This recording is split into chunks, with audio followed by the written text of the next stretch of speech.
The avoidant in your life isn't pulling away because you're too much. They're pulling away because you see them too clearly, and that is doing something to their ego they have absolutely no defense against. There are 7 signs it's already happening, and most empaths are completely blind to all of them. Here's what nobody explains about the empath-avoidant dynamic. Everyone focuses on the empath's pain, the push and pull, the hot and cold, the withdrawal that makes no logical sense. And that's real. That experience is exhausting, and it deserves to be named.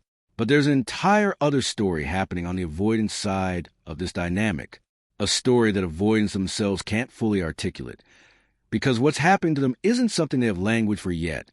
Avoidants build their entire identity around one core belief, that they don't need people the way people need them, that they're self-sufficient, that their emotional independence is a strength, maybe even their defining strength.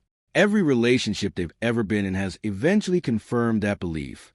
Someone got too needy, too emotional, too dependent, and the avoidant could point to that and say, "See, this is why I keep my distance. This is why I stay in control." That identity has held up for years, maybe decades, and then you showed up, and something started happening that they weren't prepared for. The first sign, they become weirdly self-conscious around you. Not nervous, not shy, self-conscious in a very specific way, like they suddenly can't figure out where to put their hands in their own personality.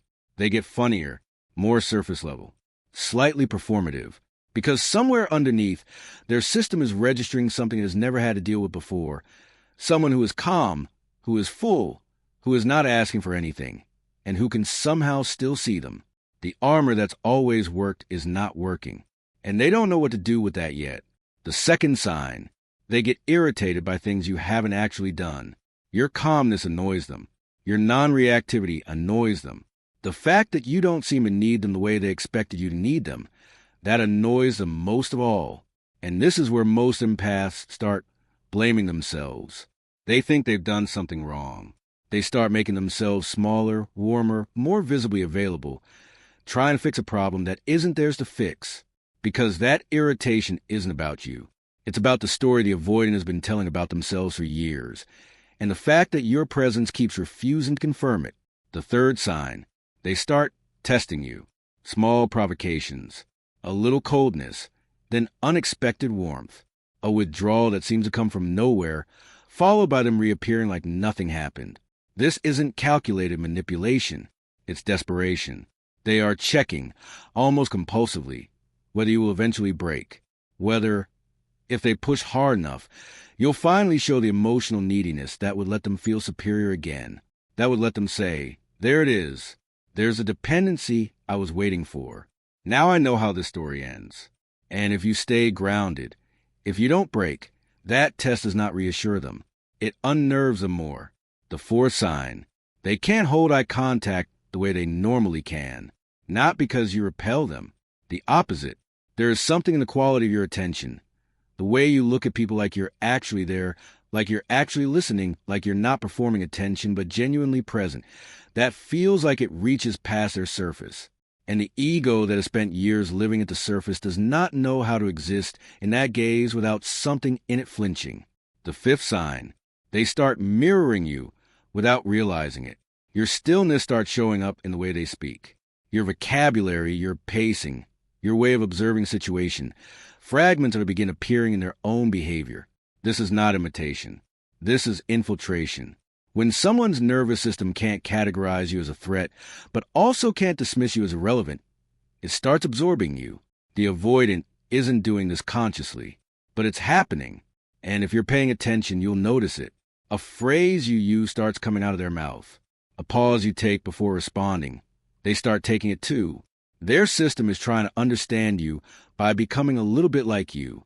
And that is not something that happens with people they feel nothing for. The sixth sign. They bring you up to people who have never met you, not in an obvious way, not gushing, but your name appears in conversations where it has no logical reason to appear. A friend mentions something and they say, "Actually, someone I know had a really interesting perspective on that." A situation comes up and somehow you become the reference point. This is the avoidant's internal world reorganizing itself around your existence without their conscious permission. You are becoming a fixed point in how they interpret things. That is not casual. That is not the behavior of someone who is indifferent.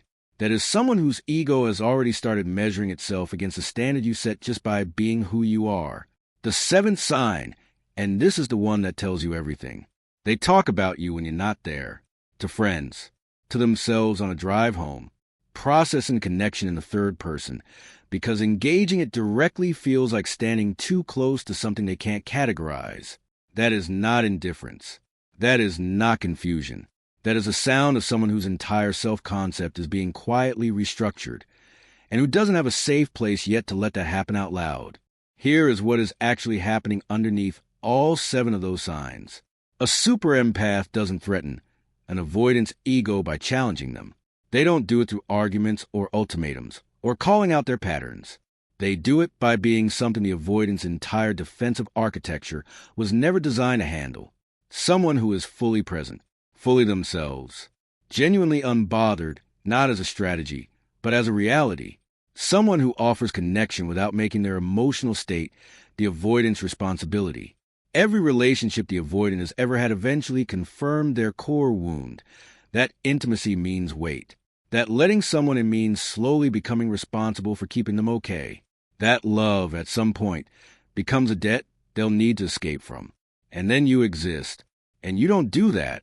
You are close, and yet you are not collapsing into them. You see them clearly, and yet you are not using what you see as leverage. You care, visibly, genuinely, and yet your wholeness is not sitting in their hands waiting for them to complete it. Their system has no response protocol for this. It doesn't fit the pattern. It doesn't affirm the belief. It doesn't give their defenses anything concrete to push against. And so, what happens, quietly beneath all the withdrawal and the testing and the irritability, is that the story begins to fall apart. The story that said closeness is dangerous. The story that said self-sufficiency is strength. The story that said, I am fine alone, and everyone who has ever needed me has proven why.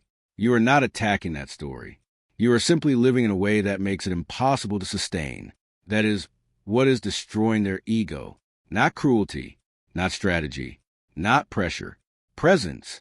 Now, if you're an empath watching this, you probably already felt the urge to soften yourself in this dynamic, to pretend you don't see what you see, to dial back your perception so the avoidant feels less exposed. That impulse comes from a real place. It comes from care, but understand what it costs. The moment you start performing smallness to make them comfortable, you stop being the thing that was reaching them. You become manageable, safe in the wrong way.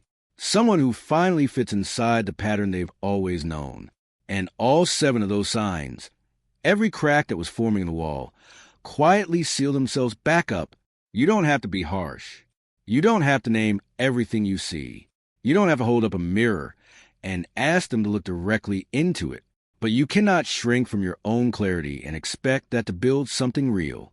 And if the avoidant retreats anyway, if even your most grounded, most genuine, most undemanding presence isn't enough to keep them in contact with what's being reflected back at them, then what they're running from isn't you. It's themselves. And you haven't failed to reach them. You've reached them completely. They're just not ready to stay in the place you reached. That is not your failure. That is information. Have you noticed any of these 7 signs in someone you're close to? That moment where your presence alone seemed to make them both drawn to you and quietly destabilized at the same time? Drop it in the comments. Your story might be exactly what someone else needs to finally name what's been happening in their own situation. If this gave you something real, subscribe. Next week, we're going into what happens the moment an avoidant realizes they've met their emotional match, what fires in their nervous system, why it frightens them more than any argument ever could, and the one thing you should absolutely not do when you recognize you're already in that dynamic. That one is go to reframe everything. I'll see you there.